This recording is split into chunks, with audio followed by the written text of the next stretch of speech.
అందరికీ నమస్తే అండి. దేశ రాజకీయాల్లో మమతా బెనర్జీ గారి ప్రస్థానం వేరు. చరిత్ర వేరు.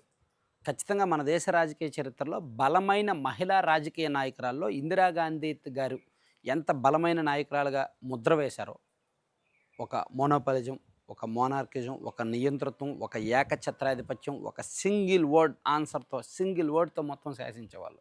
వ్యవస్థలన్నీ కూడా. అలా ఒక రాష్ట్రాన్ని మమతా బెనర్జీ అలా ఏలారు, పాలించారు.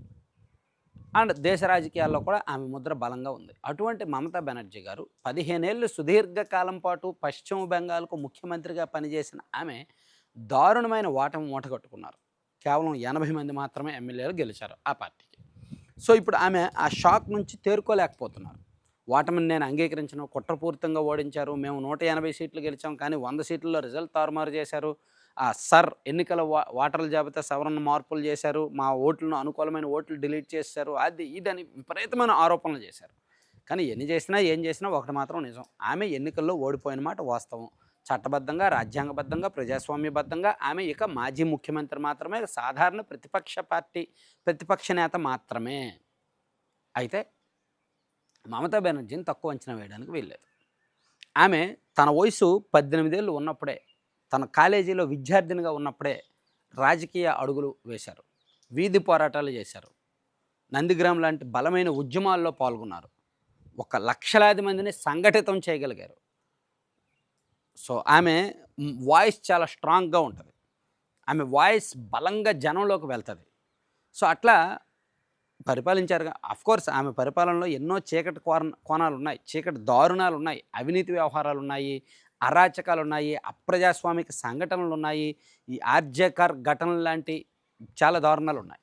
సో, అవన్నీ ఒక ఎత్తైతే, ఆమెకు నాణేనికి రెండో వైపు కూడా ఆమె అసలు సీఎం అవ్వడానికి కారణం ఏంటి? బలమైన 34 ఏళ్ల పాటు పశ్చిమ బెంగాల్‌ను పరిపాలించిన వామపక్షాల ఆచూకీ కూడా లేకుండా, ఉనికి కూడా లేకుండా చేయగలిగారు. సో, అంత బలమైన నాయకురాలుగా ఎదిగారు. కానీ వామపక్షాలను తుడిచిపెట్టినంతగా అంత ఈజీగా బీజేపీని ఎదుర్కోవడం కూడా కష్టమే. ఆ బీజేపీని ఎదుర్కొనే క్రమంలో భంగపడ్డారు. సో, ఇప్పుడు ఆమె టార్గెట్ ఏంటంటే, ఇంకా పశ్చిమ బెంగాల్ రాజకీయాల్లో ఆమె చేయడానికి ఏమీ లేదు. ఈ 5 ఏళ్ళు ప్రతిపక్షంగా ఉండాల్సిందే. ఆ ప్రతిపక్ష పాత్రను తన పార్టీ నాయకులకి ఇచ్చేసి, ఆమె జాతీయ రాజకీయాల మీద ఫోకస్ పెట్టబోతున్నారు.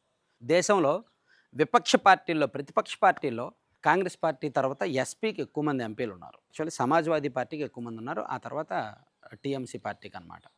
ఈవెన్ అధికార పక్షంలో కూడా బీజేపీ తర్వాత అత్యధిక ఎంపీల బలం ఉన్నది ఎవరికి? తెలుగుదేశం పార్టీకి కదా! 16 మంది కదా! ఆ తర్వాత ఈ జేడీయూ, శివసేన వాళ్ళకి కదా! సో, టీఎంసీ పార్టీకి ఎంత లేదన్నా 29 మంది ఎంపీల బలం జాతీయ స్థాయిలో కీలకమైన పాత్రను నిర్దేశిస్తోంది. అండ్ ఇప్పుడు రాబోయే ఈ డీలిమిటేషన్ బిల్లు కావచ్చు, అండ్ ఈ కాన్స్టిట్యున్సీ కాన్స్టిట్యూషనల్ అమెండ్మెంట్ బిల్ ఒకటి ఉంది 131. సో, ఈ బిల్లు విషయంలో ఇప్పుడు మొన్న ఆల్రెడీ పెట్టి భంగపడ్డారు. ఏప్రిల్ నెలలో పెట్టారు. ఆ బిల్లు తిరస్కరణకు గురైంది. కాబట్టి వెనక్కి తీసుకున్నారు. మళ్ళీ వచ్చే వర్షాకాల సమావేశాల్లో పెట్టడానికి సిద్ధమవుతున్నారు. అప్పుడు టీఎంసీ పార్టీ నుంచి, డీఎంకే పార్టీ నుంచి కొంతమంది ఎంపీలు బీజేపీ వైపు మొగ్గు చూపే అవకాశం ఉంది. ఎందుకంటే మొన్న పెట్టినప్పుడు టీఎంసీ క క పశ్చిమ బెంగాల్‌లో అధికారంలో ఉండడం, అండ్ తమిళనాడులో డీఎంకే అధికారంలో ఉండటంతో ఆ పార్టీ ఎంపీలు ఒక మాట మీద నిలబడ్డారు.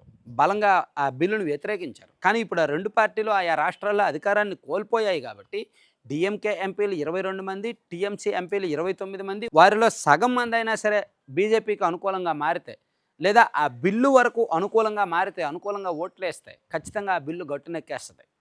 అయితే అదే గట్టెక్కితే ఇంక బీజేపీకి తిరుగులేదు దేశంలో. సో, అది గట్టెక్కకుండా ఉండాలి అంటే ఎంపీలని నియంత్రించడం చాలా కీలకం. ఎంపీలకి దిశానిర్దేశం చేయడం చాలా కీలకం. ఎంపీలని కమ్యూనికేట్ చేయడం చాలా కీలకం. అందుకు ఆ పాత్ర మమతా బెనర్జీ గారు తీసుకునే అవకాశం ఉంది. పైగా ఇండియా కూటమిలో ఒక నాయకత్వం అంటూ లేదు. ఇండియా కూటమిలో ప్రతి ఒక్కరు నాయకులే. అరవింద్ కేజ్రీవాల్ ఆయన ఒక నాయకుడు, స్టాలిన్ ఆయన ఒక నాయకుడు, మమతా బెనర్జీ ఆమె నాయకురాలు, అండ్ అఖిలేష్ యాదవ్ ఆయన నాయకుడు. ఇలా చాలామంది బహుళ నాయకత్వం ఉంది ఇండియా కూటమిలో. సో, ఇలా అందరూ ఇండియా కూటమిలో ఎక్కువ మంది నాయకులు ఉన్నారు కాబట్టి, ఇది ఖచ్చితంగా ప్రభావితం చేసే అంశమే. ఆ నాయకత్వ లేమిని అసలు ఏకనాయకత్వ పరిధిలోకి తీసుకొచ్చే అంశం, అండ్ ఈ కూటమి పార్టీల మధ్య ఐక్యత, అండ్ వచ్చే లోక్సభ ఎన్నికల నాటికి ఇంకా ఇండియా కూటమి బలం పెంచడం, ఇతర ప్రాంతీయ పార్టీలను కూడా ఇండియా కూటమిలో చేర్చడం ఇవన్నీ కూడా మమతా బెనర్జీ గారి ముందున్న లక్ష్యాలు.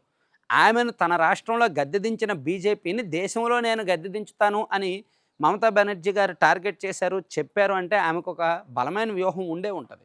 ఏకైక వ్యూహం, బలమైన వ్యూహం అంటే ఒకటే రీజన్. దేశవ్యాప్తంగా ప్రాంతీయ పార్టీలు చాలా ఉన్నాయి. వాటిని ఒక తాటి మీదకి తీసుకురావడం సాధ్యపడ్డల్లా. 2024 ఎన్నికలకు ముందు కొంత ప్రయత్నించారు. యూపీఏనే ఇండియా కూటమిగా మారింది. కానీ ఆ ఇండియా కూటమిలో మొదట్లో 28 పార్టీలు కాస్త కొన్ని పార్టీలు వెళ్ళిపోయి ఇప్పుడు 17 పార్టీలు మాత్రమే మిగిలాయి. సో, ఇప్పుడు మళ్ళీ 30 పార్టీలు, కనీసం 30 పార్టీలు అన్నీ కలిపి కూటమిగా ఏర్పడడానికి మమతా బెనర్జీ బీజం వేయబోతున్నారు. సో, ఆమె పని ఏంటంటే ఇతర రాష్ట్రాల్లో ఉన్న ప్రాంతీయ పార్టీలను కలుపుకొని బీజేపీకి వ్యతిరేక శక్తులుగా మార్చడమే. వచ్చే ఎన్నికల్లో బీజేపీని ఓడించడమే. సో, అందుకు ఆమె ప్రయత్నాలు ప్రారంభిస్తారు. ఇంకా అంతకుమించి ఆమెకు అక్కడ చేయడానికి వేరే పని ఏమీ లేదు. అక్కడ ఆల్రెడీ ప్రతిపక్ష నేత పాత్ర పోషించారు. అండ్ అధికార పక్షం సీఎంగా కూడా పనిచేశారు సుదీర్ఘకాలం.